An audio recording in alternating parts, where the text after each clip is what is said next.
Imagine a strange and distant world. A world of the unusual and the beautiful. The rare and the bizarre. All living in a primeval ecological balance, controlled by the pulse of the ocean's tidal flows. Imagine this inhospitable and remote world being ruled by a population of giant tortoise and shared by robber crabs, capable of cracking coconuts with their grotesquely oversized pincers. Imagine that world as the largest and most remote coral atoll on our planet. A thin and inhospitable strip of land encircling a massive lagoon, teeming with huge schools of fish and unique creatures of the ocean floor.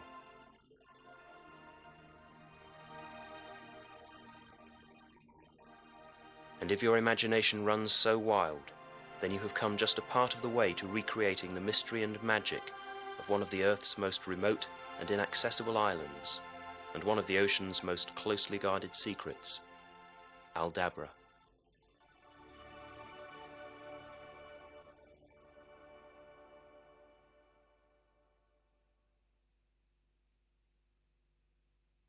Lying at the northern end of the Mozambique Channel, Aldabra, the remotest island of the Seychelles archipelago, lies 600 miles southwest of the main island of Mahe.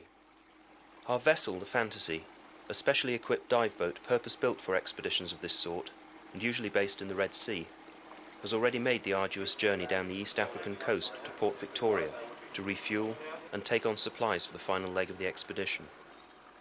On board is a team of some of the world's top underwater photographers and writers who aim to become the first to explore and record Aldabra's unique underwater mysteries since Jacques Cousteau visited the atoll 40 years ago.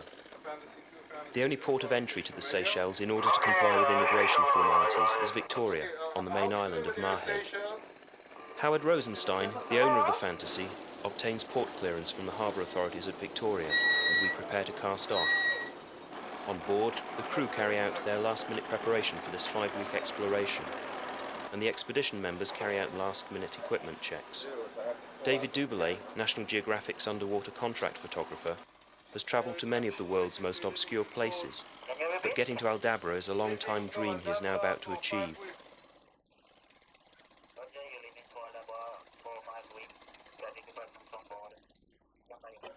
Our captain Amit steers us out of the crowded harbour of Victoria. Charting a course among the innermost islands of the Seychelles archipelago, we leave behind the granitic mountains of the main islands for the coral atolls of the southern Indian Ocean.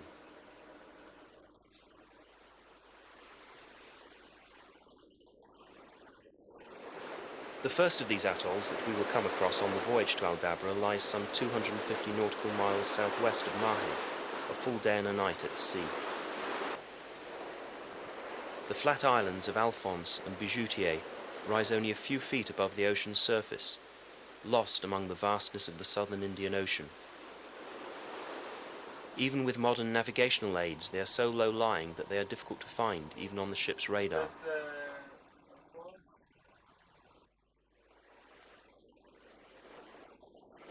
This area of the southern Indian Ocean is hundreds of miles from any shipping lanes. There are no accurate nor reliable charts of the area, and Amit has to work from enhanced satellite photographs, showing only the minimum of detail in an area obviously highly hazardous to a ship of this size. These twin islands are everyone's dream of the perfect coral island.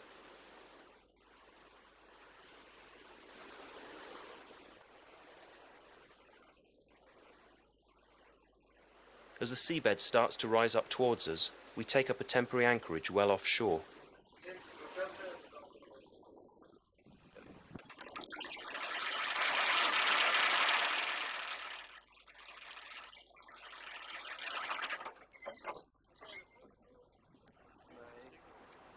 One of our inflatables is rapidly launched so that Dive Master Asher can scout out the seabed ahead to try to find a more secure anchorage for the night and to discover likely dive sites for the team.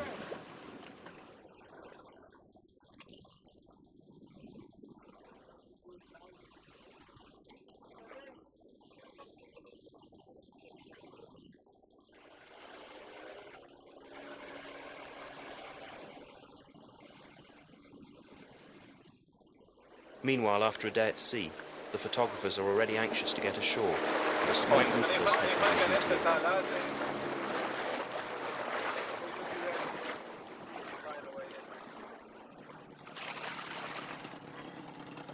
The island is in fact surrounded by a flat plateau of coral, stretching more than half a mile offshore in all directions, and when it becomes unsafe to use the propeller, Captain Amit pulls us closer to the shore, until the water is shallow enough that the camera equipment can be transported safely to the island.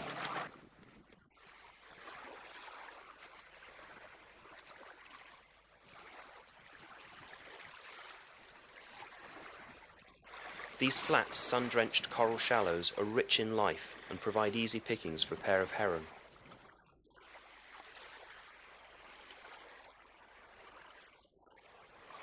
Even on this tiny dot in the ocean, the little jewel, as its French name implies, hundreds of miles from anywhere, a variety of bird life, plants, and insects have drifted here from the African coast, borne on the wind and currents, and have settled and thrived in a unique ecological balance.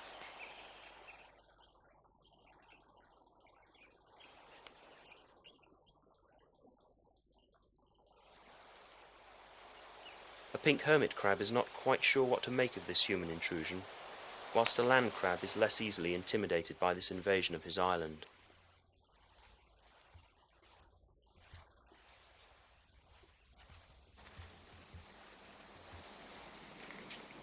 Back on board, final preparations are made for the first dive of the voyage. The O-ring seals to each camera housing are greased and checked for the smallest grain of sand or human hair. The slightest trickle of water into the housing under pressure can ruin thousands of pounds worth of sophisticated camera equipment.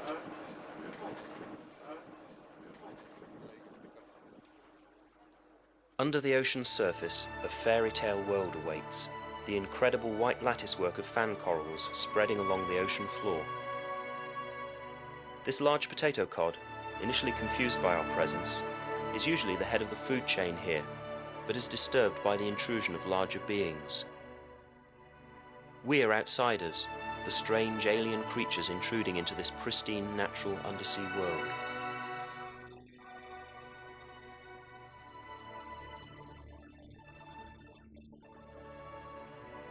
Huge grouper hang above a coral reef teeming with fish life. The variety and colours are as if we have plunged straight into an aquarium. The fish inhabiting the reef display colours and patterns of boldness and brilliance that are stunning. Untroubled by commercial fishing, huge schools of fish pass over the coral plateau. We're probably some of the first divers to explore this reef, and this perfect specimen of an emperor angelfish shows only curiosity.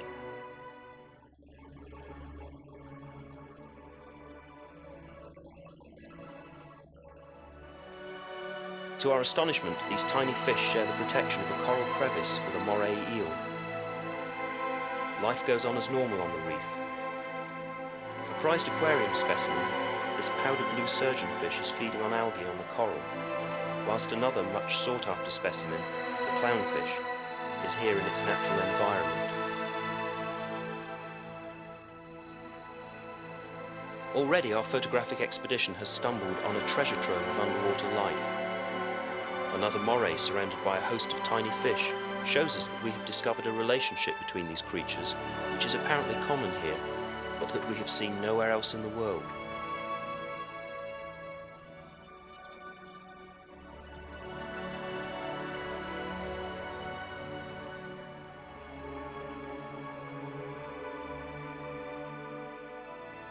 There is still controlled fishing of turtles among these islands, but the catch is limited and the population healthy. And with virtually no commercial fishing of any other sort, the fish population thrives.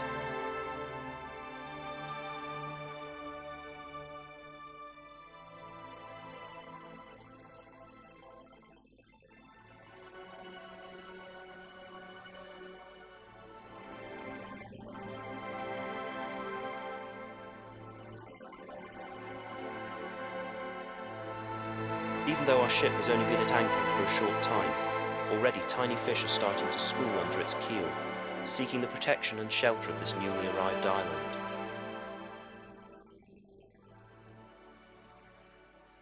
We had planned to spend longer exploring Djibouti, But our anchorage gives us little shelter, and although weather reports in this area are sparse, what information we can obtain on Seychelles radio is not encouraging. Seychelles radio, Fantasea 2 calling Seychelles radio, Geographic. Good afternoon, Seychelles radio, Fantasea 2 here. We were wondering if we could receive the weather for the Cosmoledo Aldabra area. Weather for Cosmoledo Aldabra for the next 24 hours. With strong and changeable winds already preceding the weather front passing through the region, Howard and Amit decide to cut short our stay at Bijoutier and head south, through the storm, towards Aldabra.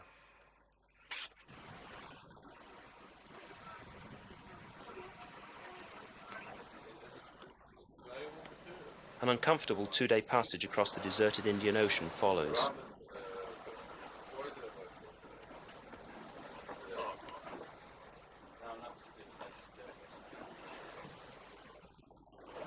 Everything on board has to be lashed down if it is not to be washed overboard, even our camera housings, as we plough southward through the eye of the storm.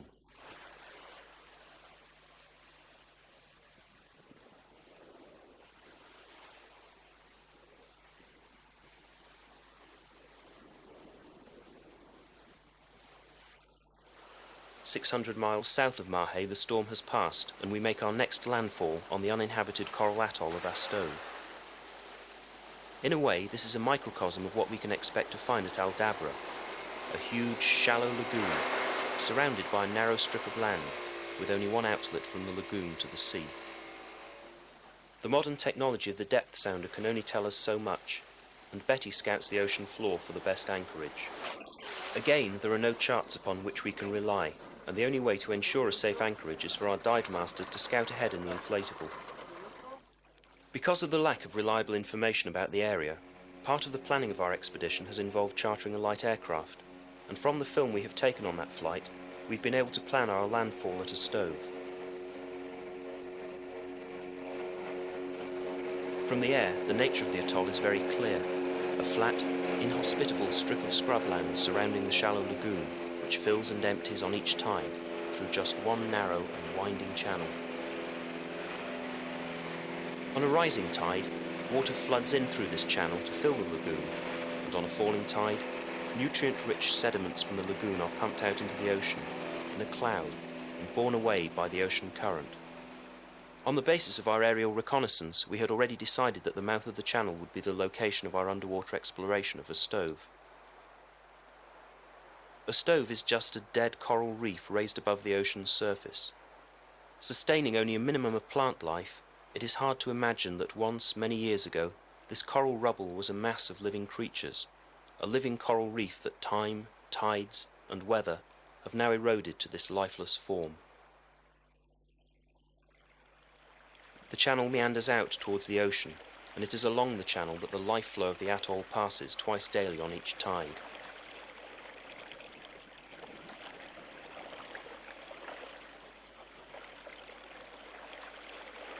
But it is outside the lagoon, in the open ocean at the channel mouth, that we wish to carry out our underwater exploration. As the tide falls, the water from the lagoon pumps back out into the ocean and is swept round the point by the ocean current. We decide to dive up current, where the water should be clear and the fish life most prolific.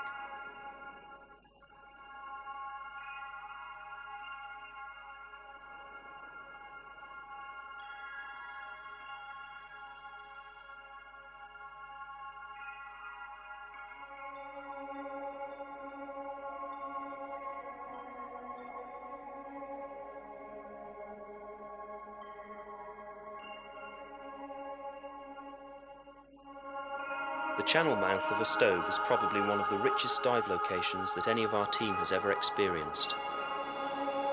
Dense schools of fish hang in the current to feed upon the bounty brought out on each tide. Turtles abound, this hawksbill turtle heading out to the reef wall to feed before retreating back to the sanctuary of the lagoon.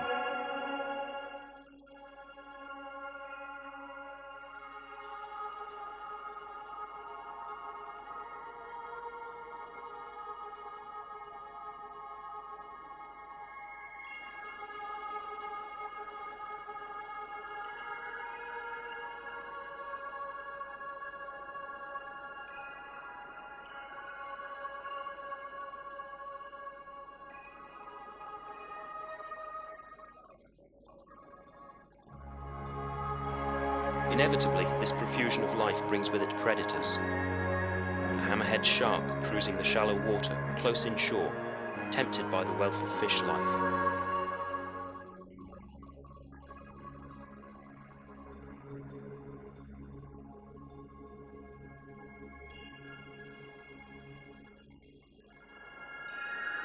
Like clouds over the land, the schools of fish hang over the coral.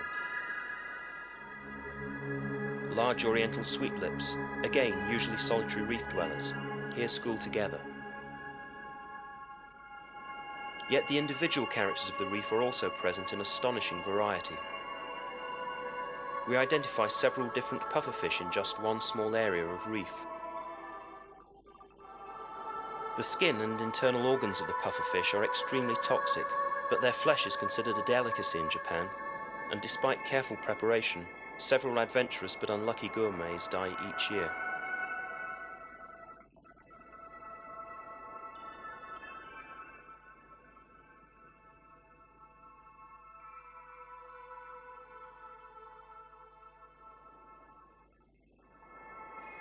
The nurse shark is primarily nocturnal, spending the day in a lethargic state in caves or under rocky ledges, pumping water through its gills while at rest.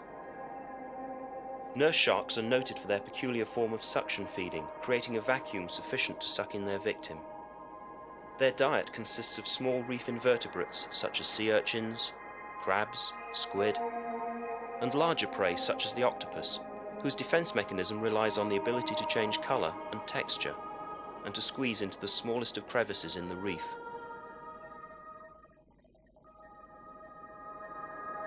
Huge mats of brightly coloured anemones carpet the reef floor, swaying in the current.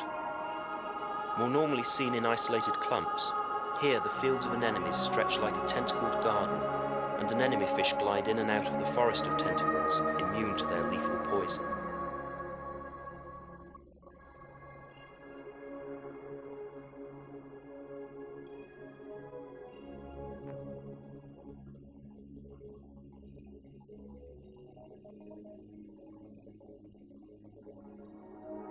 These fish live their lives within the protection of the anemone, achieving immunity from the stinging tentacles by covering themselves in a mucus coating from the anemone itself, continually maintaining this protection by rubbing against the anemone.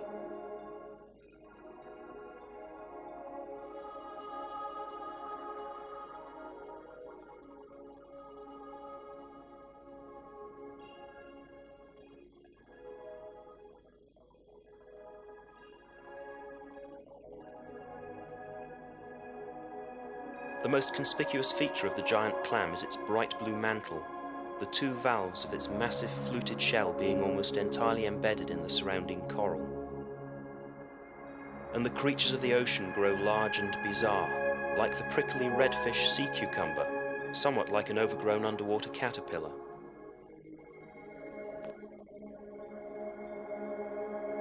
The convoluted formations of the elephant's ear coral give the appearance of ruffles on a dancer's skirt. The polyps of this soft coral often feed during the day and become smooth when withdrawn.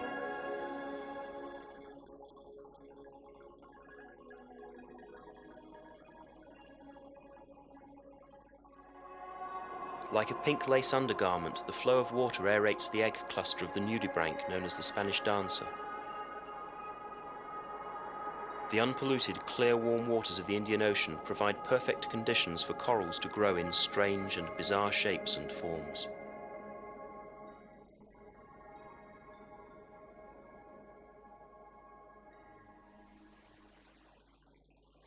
Leaving Astove behind, just a few more hours at sea brings us to our journey's end, our first sighting of Aldabra, the world's largest coral atoll, covering an area of some 200 square miles.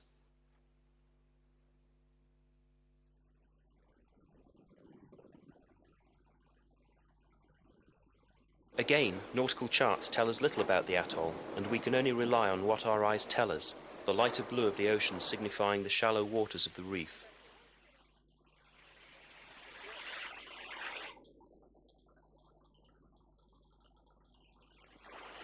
We select an anchorage at a respectful distance offshore. There are few safe sandy beaches on which to make a landfall, most of the shoreline of Aldabra being razor-sharp coral.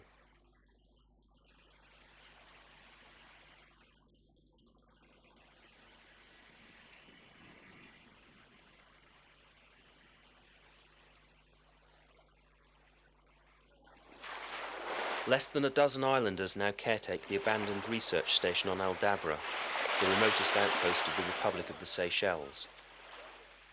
During the 1960s, proposals to install a major military base on Aldabra sparked off such controversy that the island was declared a World Heritage Site to protect it from any future development plans.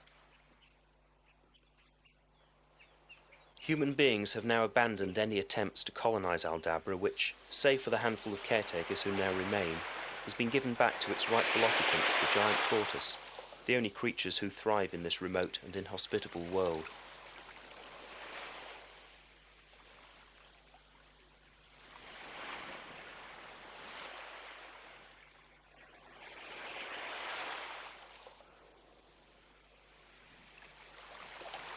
Back on board the Fantasea, as night falls, preparations are made to explore the nocturnal world below the ocean.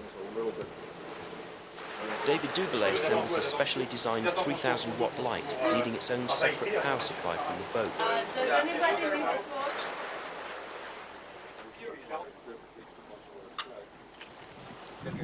Whilst divers explore the nighttime reef in the more traditional way, the idea is to see what life is attracted to the powerful beam of this artificial light source at night.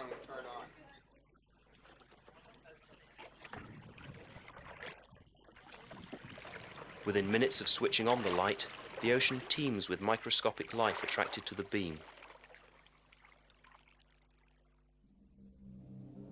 Meanwhile, underwater, nightfall is the time when turtles that have been resting, waiting for dark, will start their final journey towards the beach to lay their eggs.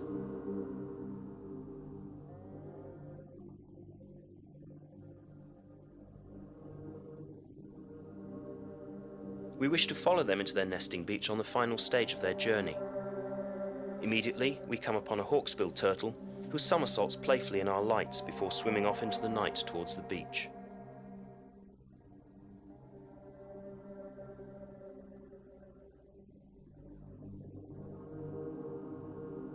Covering themselves in a mucus cocoon, parrotfish settle into coral crevices to sleep by night.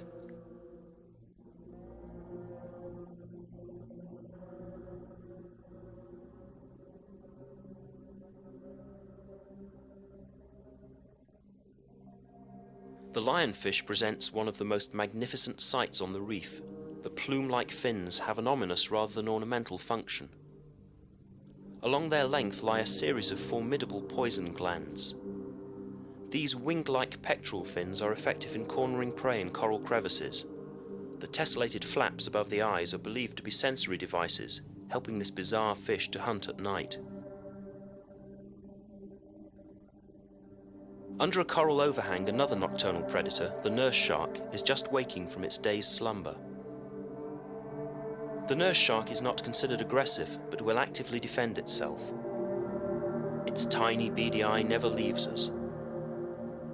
Its jaw is powerful enough to take a man's hand, and if it were to bite, like all shark, is reluctant to let go.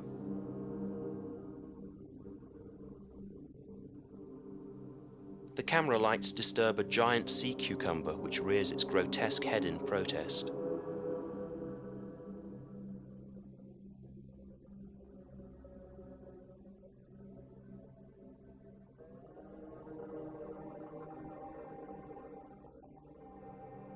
Sponge crabs attach sponge and weed to their bodies as camouflage.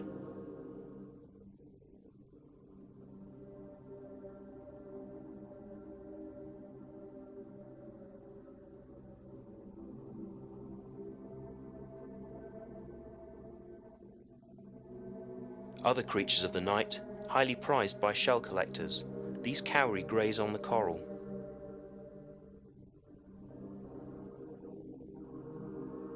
And yet another turtle passes us by on its stately, egg-laden way to nest on the sandy beach.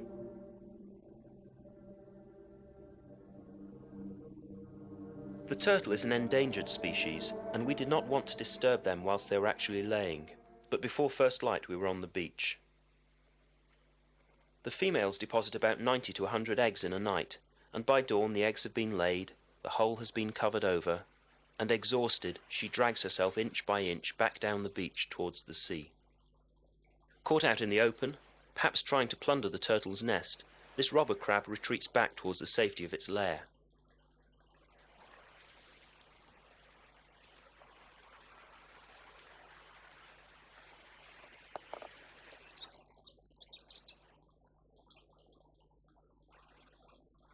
Meanwhile, as dawn rapidly rises and bathes her with its gentle light, she hauls herself back towards the ocean, the flash of the photographer's strobes recording the last moments as she heaves herself back into the warm waters of the Indian Ocean, leaving just her tracks behind her.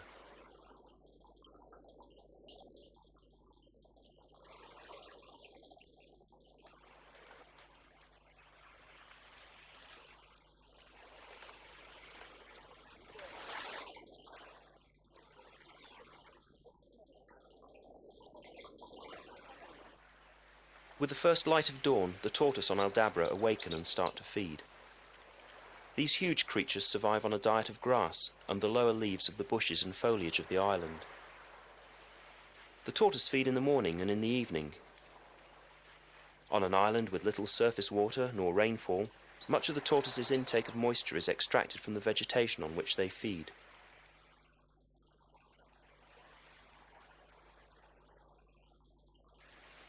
Cold-blooded animals, they are susceptible to the hot noonday sun, always feeding with their heads in the shade of their shells for protection. In the 17th and 18th century, the sailing schooners plying the trade routes around the southern Cape of Africa would call at Aldabra to replenish their stocks of fresh meat, loading hundreds of tortoise on board to feed their crew. Such was the plunder that at the turn of the century, the giant tortoise on Aldabra had been hunted to virtual extinction. So total was the slaughter that one expedition to Aldabra at the turn of the century took 3 days before they found a single isolated tortoise. Yet, in a spectacular ecological success story, giant tortoise have clawed their way back from the verge of extinction, and the tortoise population on Aldabra is now so successful that there are more kilograms of living creature per square kilometre, in other words, so much weight of animal per acre, on Aldabra than anywhere else on the African continent. And this even includes the giant elephant reserves.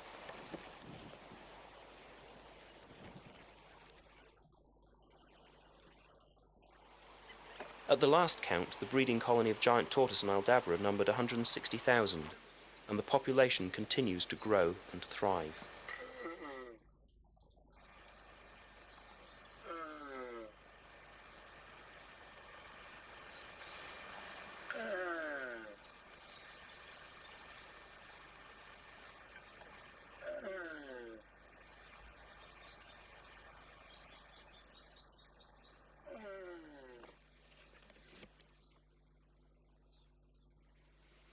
At the bottom end of the scale, another creature has learnt to survive by finding itself a unique ecological niche on Aldabra.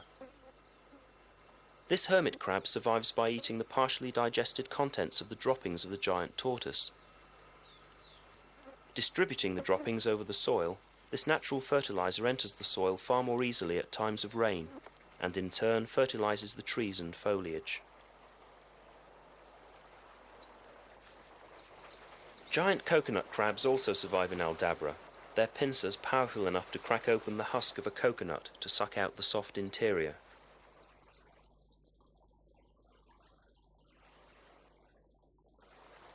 The litter of coconut shells on the island's floor is testimony to the success of the crab.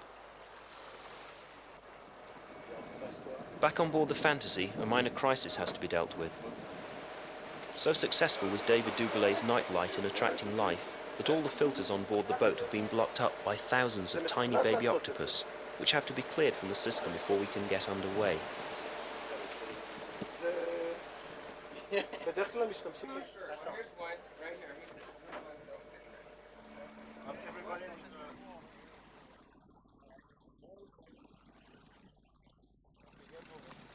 And our ship's engineer, Alex, has been dealing with another problem. Until our arrival, the settlement's one and only generator had been out of action for weeks, leaving them totally out of contact with the mainland. So few boats ever call at Aldabra that its caretakers are always glad to see visitors, especially those with Alex's engineering skills. We moved to a new anchorage off the mouth of the East Channel, one of the 3 channels feeding Aldabra's lagoon, so that on slack tide we can explore the lagoon's entrance.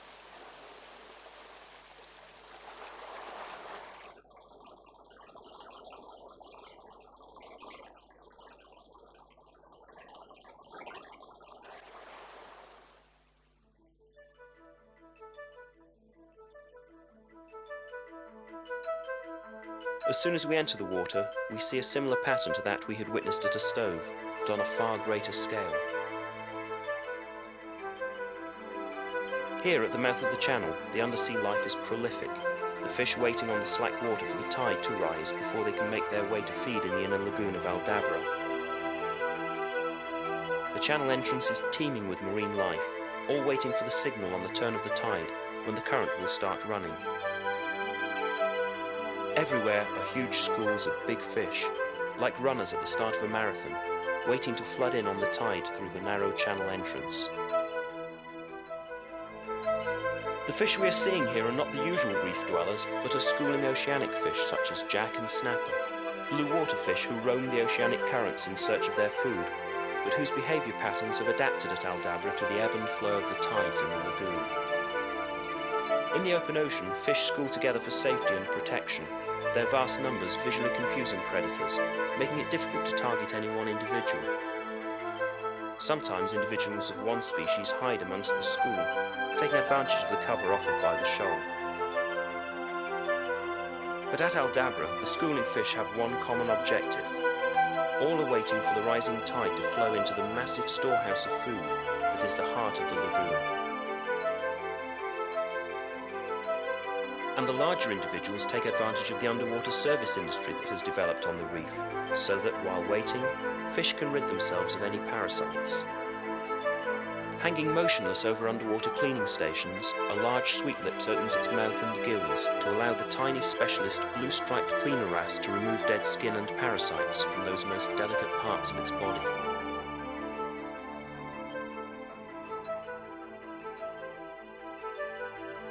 Cleaner wrasse usually live in pairs adjacent to prominent coral heads. Their cleaning stations can easily be identified by fish seeking their services, and they are essential to the health of the fish life of the reef.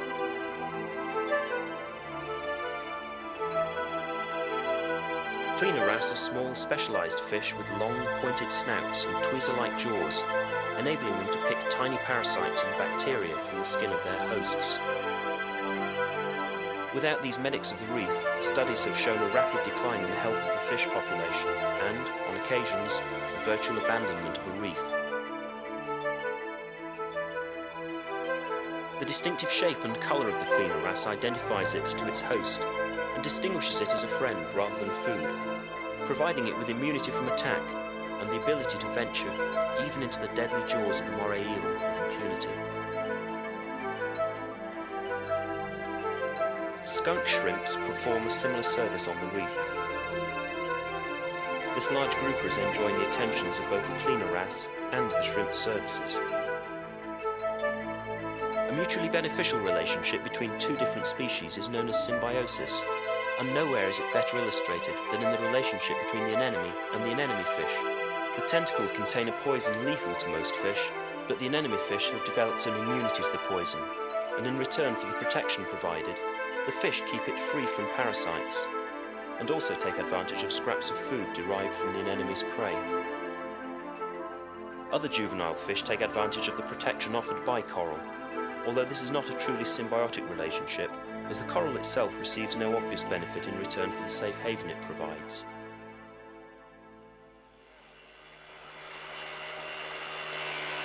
As the current starts to flow, we head in through the channel to explore the interior, leaving the Fantasea anchored outside the lagoon.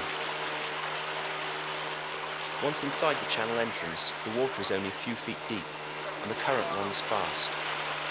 We have to carefully pick our way through the shallow channels, meandering between the clumps of mangroves.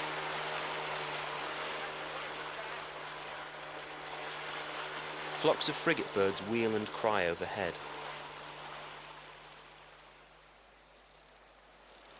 The mangroves are the only nesting grounds for hundreds of miles around.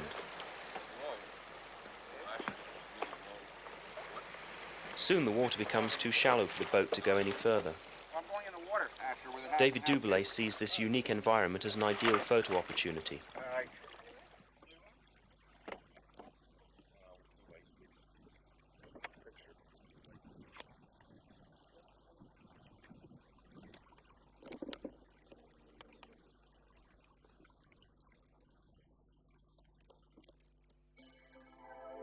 Fish more commonly associated with the coral reefs of the open ocean are here found swimming among the roots of the mangroves, bathed in shafts of early morning sunlight.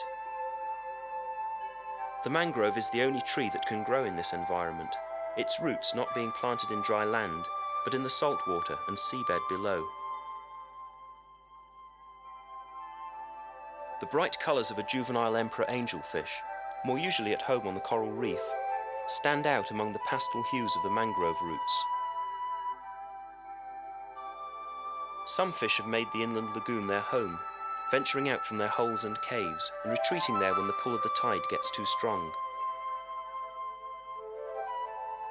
This Picasso triggerfish takes advantage of the current to excavate its hole, depositing mouthfuls of sand which are swept away from the entrance to its nest. The beak-like mouth of the parrotfish is designed to enable it to crunch hard corals on the reef, yet here it grazes among the seagrass of the lagoon floor. As the tide rises in the lagoon, schools of parrotfish and surgeonfish roam over the carpet of seagrass below the shadow of the mangroves, feeding in the dappled sunlight of the lagoon shallows.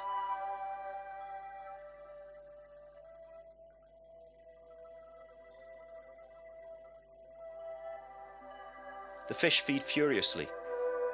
Only for a short time will they have access to these feeding grounds before the tide turns and starts to empty the lagoon again, and they will have to return down channel to the sea.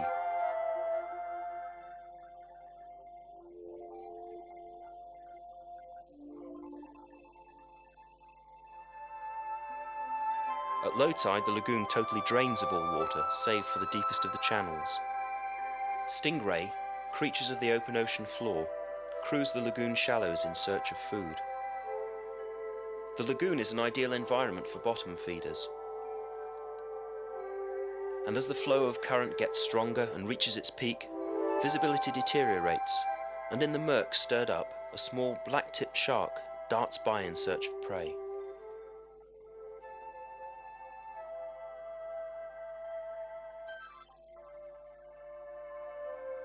And as the tide turns, a huge school of stingray, having fed in the lagoon shallows, regroup and head back down channel.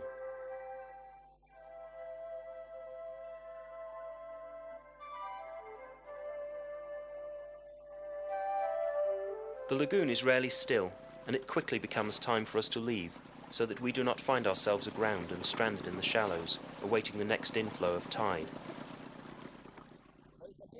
Yeah, watch this. Like Navy SEALs. Oh. Yeah, you better go. You got the channel, Andy?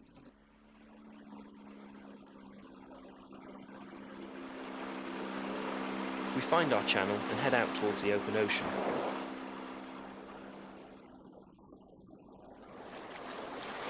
At the mouth, where the ocean meets the outgoing torrent, the volume of water pumping out of the lagoon creates a terrifying confusion where the waters meet a permanent wave, turmoil like rapids.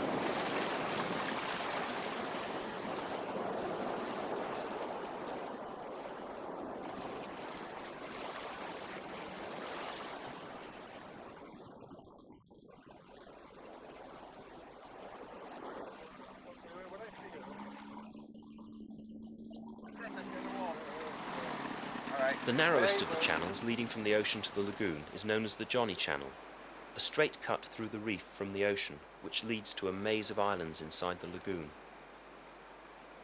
The current rarely stops roaring through the Johnny Channel, funneling through its narrow straits at up to 12 knots, and we glide in on the current, barely needing to use the outboard engine, other than to steer us away from the jagged, undercut outcrops of coral. It is here that the islanders have told us we will find the largest concentration of birds nesting. Inside the channel, huge flocks of frigate birds again greet us. Aldabra contains the largest colony of frigate birds in the Indian Ocean. Although now late in the season, blue-footed boobies are still found in their nests and rearing their ever-hungry chicks. Aldabra is the only landfall in hundreds of square miles of ocean offering any nesting ground for oceanic birds, and the whole bird population of this sector of the Indian Ocean is based at Aldabra.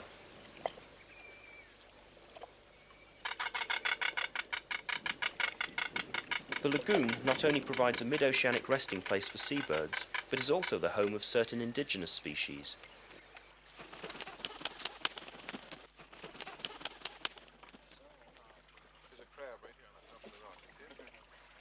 And as the day draws to a close, an Aldabran sunbird feeds on tiny insects among the branches of a large palm.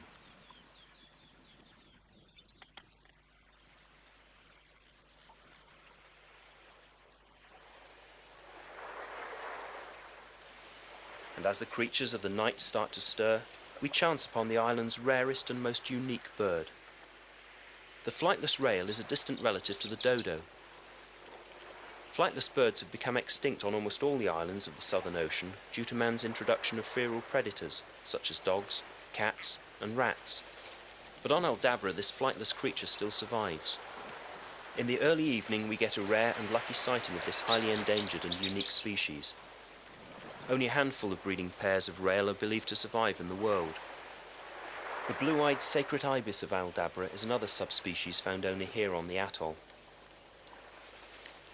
As night falls over the lagoon, the time is drawing close to carry out one of the other aims of the expedition, to go where even Cousteau failed. In 1954, Cousteau tells of his abortive attempt to anchor the Calypso inside the lagoon, which ended in near disaster due to the unprecedented power and speed of the currents raging through the main channel. Tomorrow, we plan to take the Fantasea in through the main channel and anchor her inside the lagoon.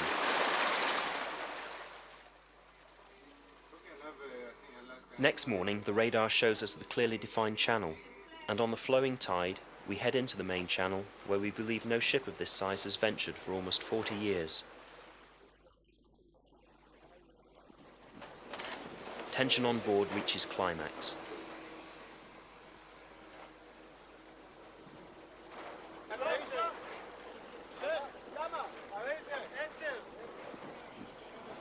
Howard and Asher scout ahead in the inflatable, leading the way through the deepest section of the channel.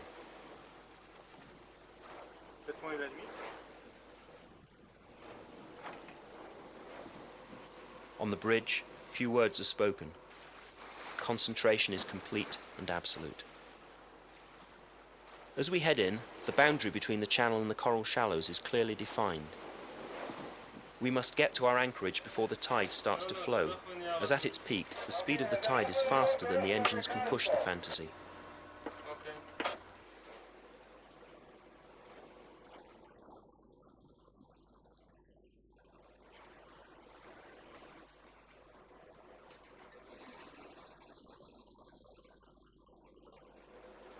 We are heading towards the point where the main channel divides, and it is there that we plan to anchor for a day and a night. And it is from there that we will continue our exploration of the huge inner lagoon of Aldabra, which stretches further than the eye can see, a vast and wide panorama that even the most specialized of wide-angle camera equipment can barely portray.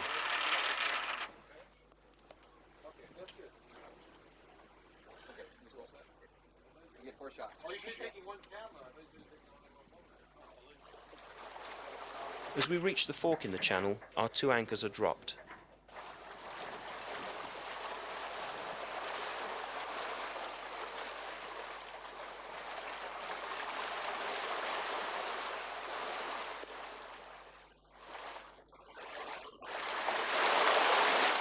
The Fantasea rides uneasily at anchor as the flow of the tide increases. We calculate the flow of the tide at its peak to be some 18 kilometers per hour, but the anchors hold, and as the crew settle down to a night of rotating watches, we realize that we are at our journey's end, anchored where even Cousteau failed to venture. If you imagine Aldabra as a living creature, the lagoon is its pulsating heart, and the channels are the arteries through which the life flow of the heart pumps unceasingly. Spreading deeper into the lagoon, these arteries divide and subdivide into narrower and ever narrower capillaries, and it is through these channels that the life-giving ocean waters pump and spill over the coral flats. And it is in this main artery, at the very point that the channel divides, that we are at anchor.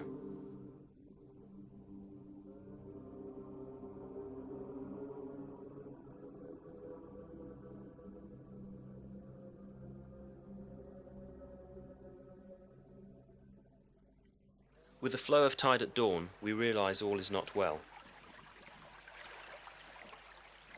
It has been a tense and sleepless night for all on board, and with the coming of daylight, our worst fears are confirmed, and the decision is made to abandon our anchorage.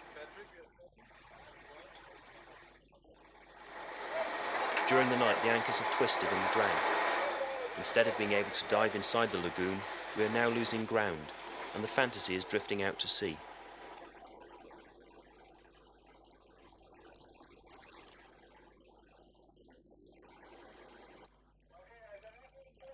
The lagoon is emptying, the coral flats are drying out, and we must rapidly leave the lagoon if disaster is to be averted.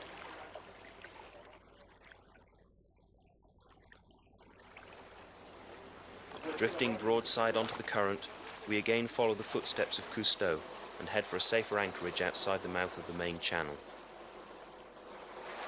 Before we feel we have completed our exploration of Aldabra, there is one more adventure to undertake. We decide that as the tide starts to flow back into the channel, we will dive with it and follow the schools of fish into the shallows of the lagoon.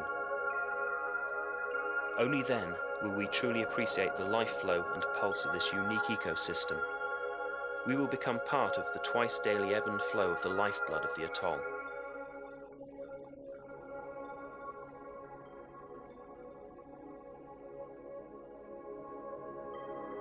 At the lagoon entrance, it is still slack tide.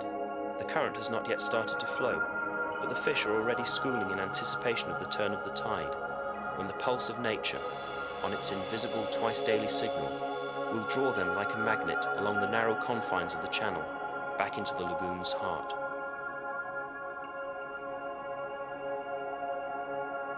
Unicorn fish, rarely seen in these numbers, wait with dignified patience.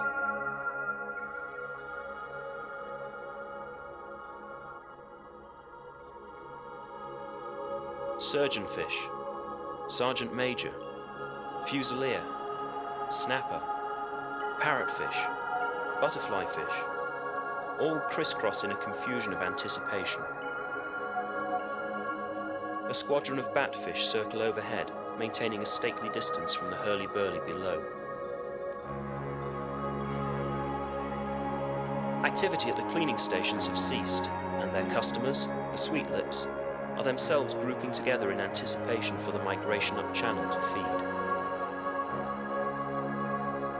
It seems as if every variety of fish on the open ocean is forming schools with its own kind, and patrolling the reef at the lagoon's entrance, drawn by the irresistible rhythm of the cycle of the tides. Slack water is when the bottom feeders take advantage of the lull. Goatfish dig deep into the sand in search of tasty morsels. Flatfish thrive in this environment. Garden eels feed on microscopic morsels carried by the current past their burrows on the first stirring of the tide.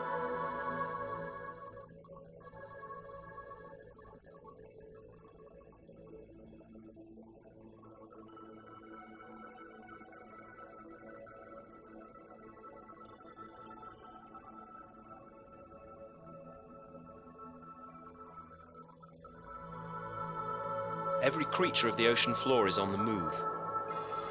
The stingray, which had buried itself in the lagoon entrance, leaves its sandy camouflage behind it like a vapor trail. A nurse shark hastens up channel to be one of the first to take advantage of the feeding opportunity offered by the turn of the tide. Like huge creatures of the African plain, bumphead parrotfish join the migration up channel. And as the tide flow increases and the current stirs up the murky channel waters, we too join in the migration into the lagoon. The channel is clearly marked, its bottom well scoured by the force and volume of water incessantly pumping along it.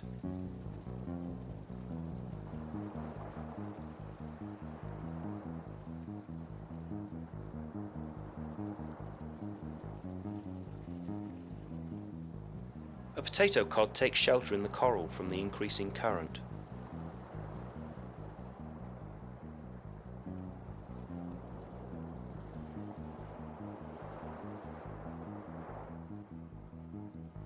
Almost too late, a turtle is spotted, clinging to the wall of the channel, sheltering. It is a hard swim back against the current to take advantage of this irresistible photo opportunity.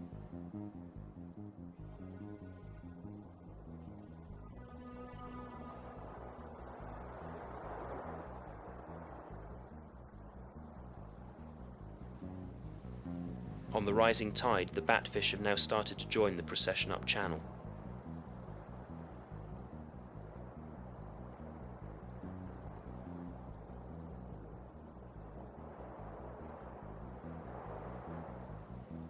In normal conditions, a scuba diver finning hard might manage to achieve an underwater speed of approximately 1 knot. Here, effortlessly, and with the flow, we are already floating at far more than that speed, riding the current. We do not know where the current will ultimately take us inside the huge lagoon, and we can only hope that the chase boat still has our surface marker buoy in sight.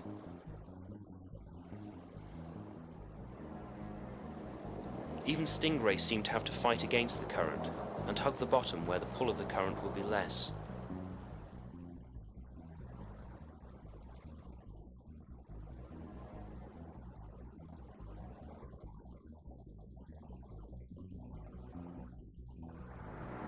Fish dart and swirl as if in a fast-flowing river.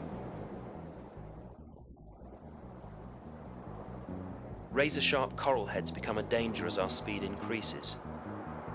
Sucked in towards the lagoon, this is a new experience for us all, the underwater equivalent of a moonwalk. We cannot fight the current, we just have to go with the flow. We do not know what we have let ourselves in for. The sand on the channel floor is whipped up as if in a blizzard, or like sand clouds in a desert storm, as we continue on this crazy whirligig of a ride. Within minutes, the calm, gentle tug of the current has become a dangerous torrent, sweeping us out of control between the sharp coral rocks. And losing all control, we are tumbled and turned, powerless in the current.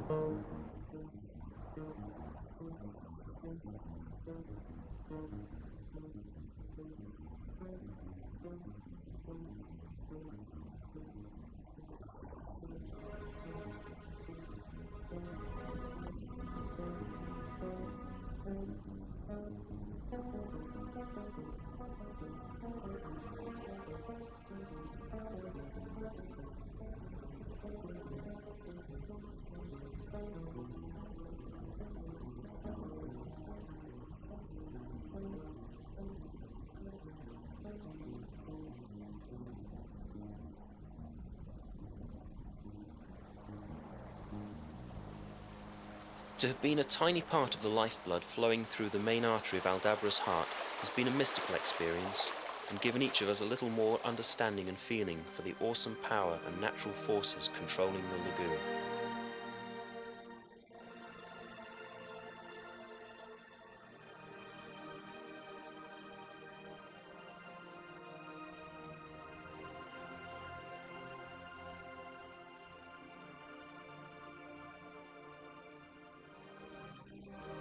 Only now, at the tail end of the 20th century, when so many of the world's irreplaceable habitats and stocks of rare life forms have been lost forever, is Aldabra's true value as a treasure store of natural wonders being realised, a veritable jewel of the ocean. Now a World Heritage Site, Aldabra has been given to the world by the people of Seychelles, and is one of the few remaining unspoilt corners of our overcrowded, tired and damaged planet. As long as the last true oases of life, like Aldabra, are preserved, then maybe, just maybe, there is still a glimmer of hope for mankind.